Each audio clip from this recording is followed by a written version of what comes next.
I'm Shani, and today is June 29th, 2018, and I'm going to be doing a healing process with ayahuasca tonight.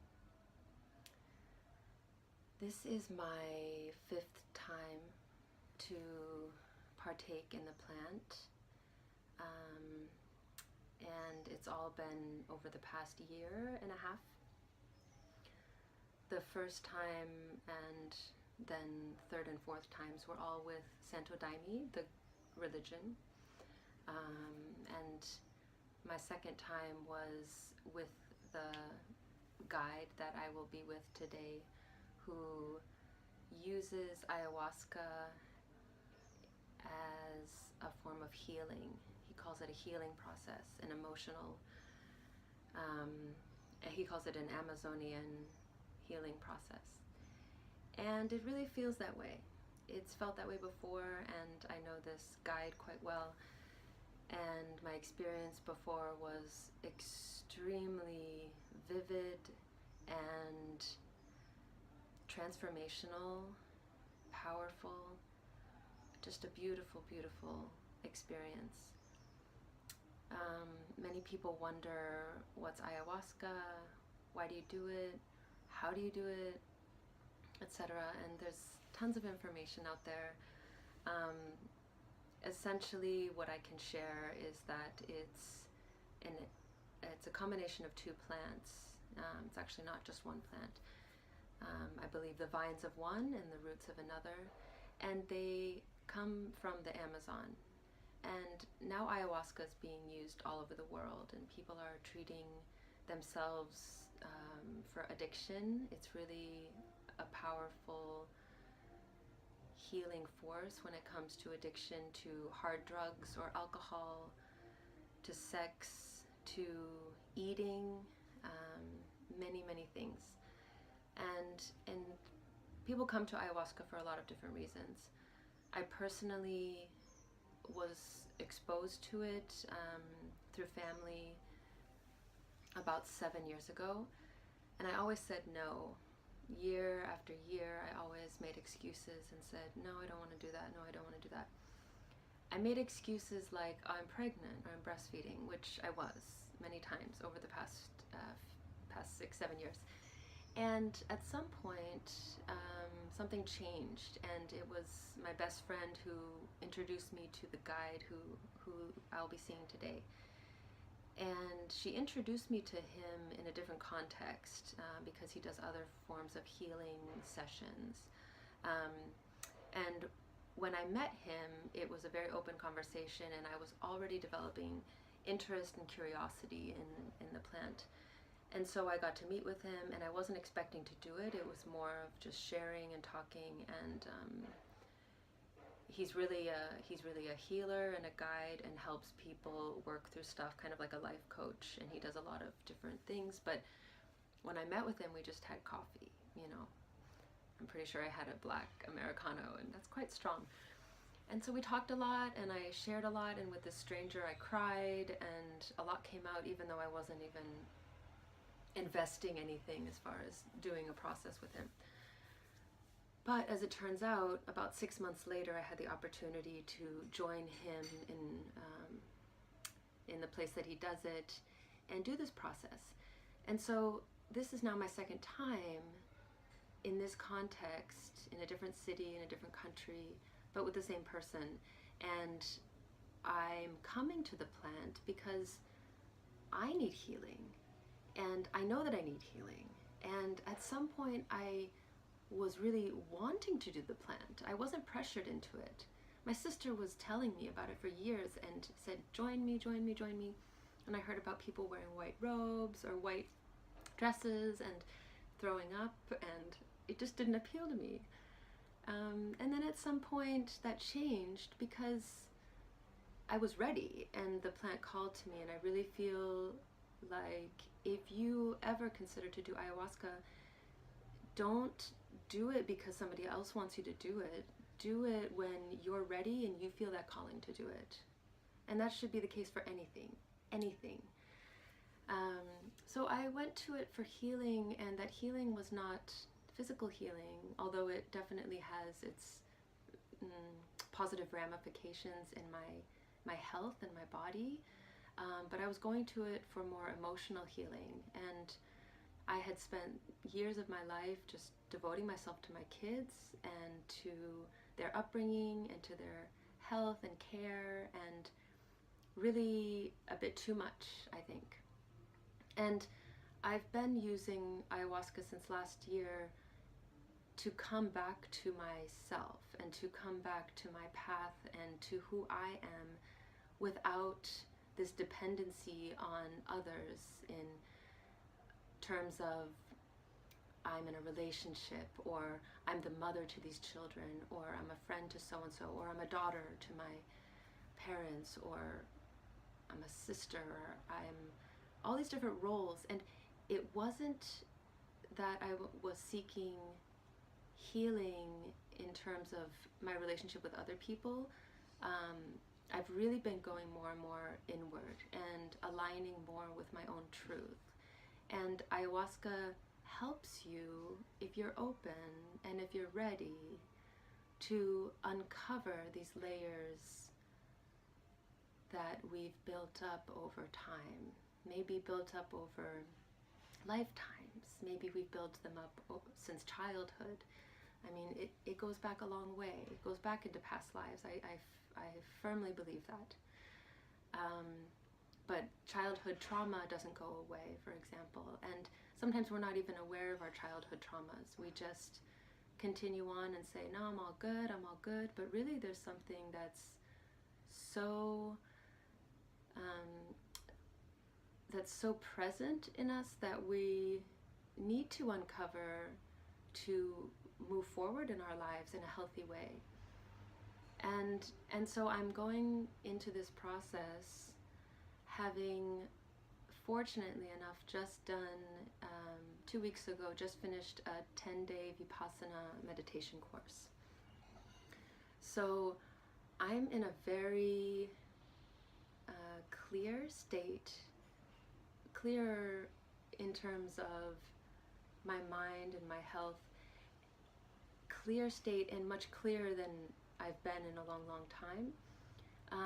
And going into this with little expectation, a very open heart, and wanting to discover more of myself and to unpeel these layers to see what lies beneath, because this is what I need in this life to go forward in such a way to embrace who I am and to embrace the life that I have been gifted, and to make a difference in this world, to really positively contribute to this world. And we need it now more than ever. More than ever. That's quite apparent in any country of the world. Our world is in a hard place right now, but there's this beautiful discovery that's happening. It's subtle, but it's happening everywhere you go. And I feel like we're somewhat in a state of turmoil, both ourselves, like the person, but our communities and our families and our countries and just planet Earth, our relationship with plants, our relationship with the animal kingdom, and with our environment. I mean, we're really in a rocky state. And Mother Aya, as she's sometimes called, because she oftentimes, for me and for other people, takes a female form, she's speaking to us. And it sounds kind of crazy, but if you experience something like this, you see that she speaks to you, and she's speaking on behalf of planet Earth. And anyone who goes through this process can benefit immensely. And maybe it's subtle, or maybe it takes time, or maybe it's extremely apparent from the first experience, that there's a transformation in process. So being somebody who's somewhat experienced in taking ayahuasca, um, it's brewed. It's a brewed mixture. So you drink a very thick liquid. It's kind of like molasses, but it doesn't taste like molasses. It's not sweet, but it's bearable. It's fine. It's like you take a shot of it. And when you drink it, you can drink maybe 3 times during the whole process, the whole evening.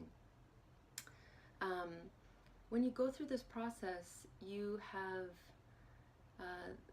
ideally like a setting where you're always guided. You should never do it alone, and it's within a group of people.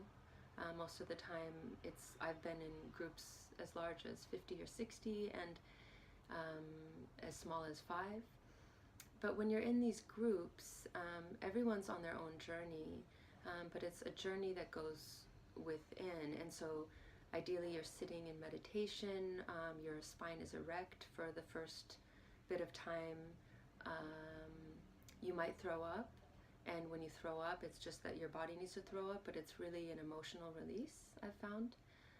But over this whole time of doing it, over the past year and a half, I really have noticed an obvious change in myself. And there are subtle things. For example, over time I lost weight. I lost probably 6 kilos or 7 kilos since last year. And I wasn't trying to lose weight. It was something that just happened. I've been practicing yoga more. I know yoga and I do yoga, but I wasn't doing it on a regular basis. But since those first 2 experiences, I get on my yoga mat every day. And getting on your yoga mat is a big step to doing yoga. If you're not willing to like roll out your mat or have your mat out and get on your mat and start just stretching or doing whatever feels good, then it's hard to keep up some kind of practice. I've been meditating much more. I've also made changes like not meditating or doing yoga in the privacy of my own room. Instead, I now do yoga with my kids much more, and I meditate around them or not with a closed door. Because these things are not peculiar and they're not anything to be ashamed of, and they're truth for me. This is my truth, and to use my body and use my time wisely, and to awaken to breath and to observe breath and to move the way my body wants to move and needs to move. So I've been doing this. I've also been eating much more plant-based foods, much more pure foods, and as far as not something that's from a can or from a bag or some package, but eating much more like just fruits and vegetables and grains and things that fill me but make me feel good energetically, and that make my mind clear, or they don't muddle my mind.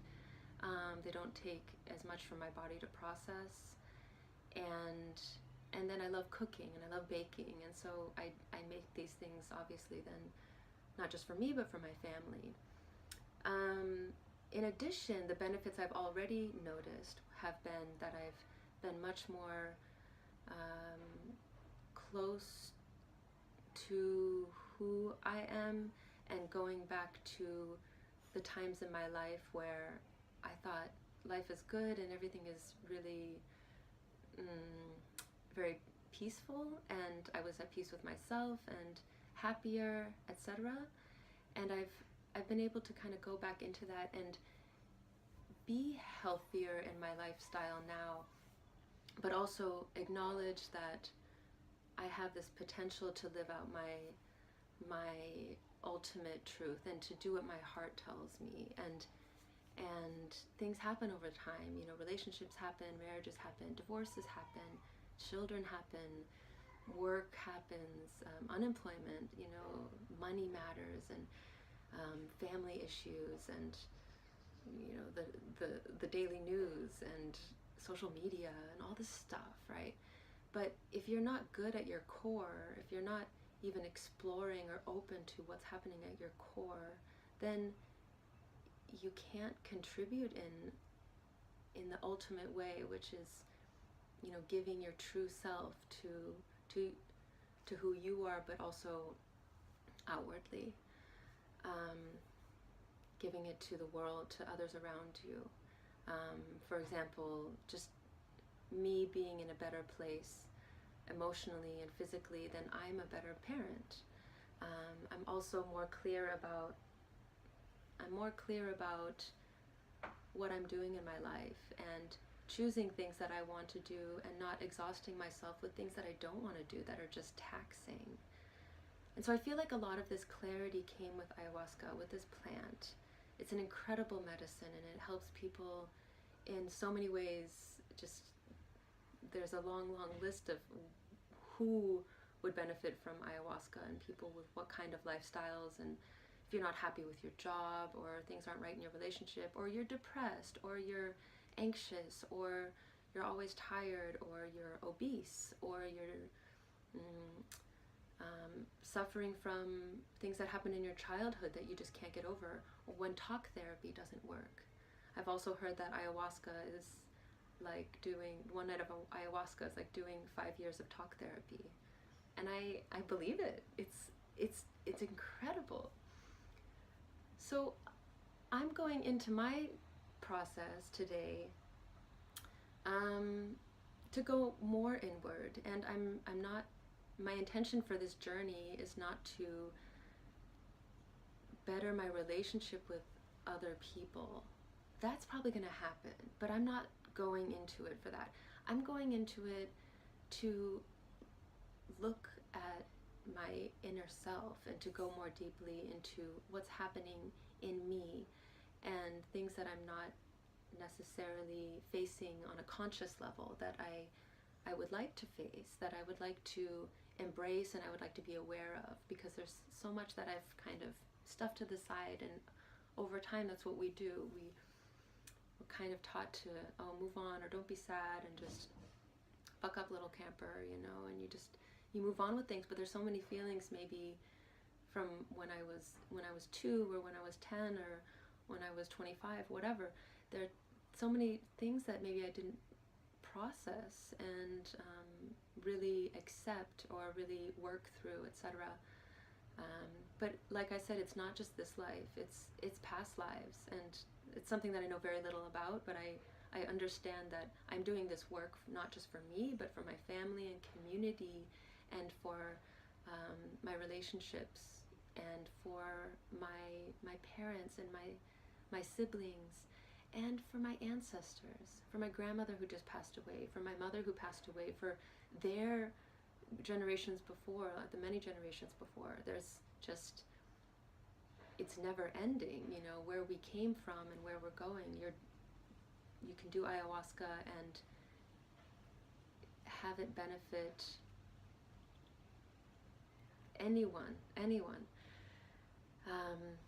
Even people who come into contact with me, somebody I meet at the airport tomorrow on my way home, maybe feels something from me. I don't know. I really don't know. It's something that I'm not completely aware of, but I believe in the goodness of this plant, and that no harm will come to me. I'll probably hallucinate or see things, but it's mostly like it's almost like visions come to you, and memories come to you, and you're able to process things, and maybe you're laughing, or maybe you're crying, maybe you're throwing up.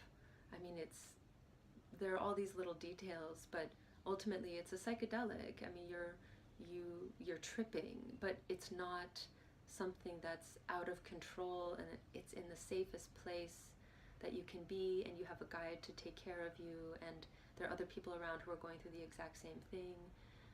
Ultimately, your eyes are closed for most of it, but you can lie down at some point, you can sit up.